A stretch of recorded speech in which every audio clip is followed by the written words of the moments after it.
MB Perlis tu jadi menteri besar tak sampai 2 tahun, tak sampai sepenggal pun lagi. Tapi anak dia dah ada kes, dah lekat kes dah jadi kluster mahkamah dah. Ini laporan yang baru kami terima. Polis sedang membuat pengesahan salinan asal sijil perkahwinan yang dikaitkan dengan dakwaan kes rogol melibatkan anak seorang menteri seperti yang tular di aplikasi Telegram baru-baru ini. Sumber memaklumkan pengesahan tersebut perlu dilakukan bagi memperkukuh siasatan berhubung dakwaan bahawa anak menteri itu telah menikahi wanita yang dilaporkan hamil pada September lalu. Selain itu, kata sumber, polis juga sedang menunggu laporan kesihatan pemeriksaan kandungan wanita yang dikatakan diugut anak menteri terbabit. Laporan lengkap di astroawani.com. Anak menteri yang buat salah, nak kecam ayah dia sebagai menteri tu pasal apa? Anak Nabi Nuh tak mau naik kapal dan tenggelam.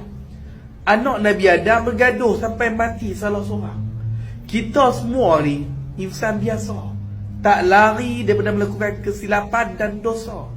Sebagai hamba Allah yang beriman, kita sangat-sangat dilarang membuka aib orang lain. Betul, dia buat salah. Tapi Allah Maha Pengampun, lagi Maha Pengasihani.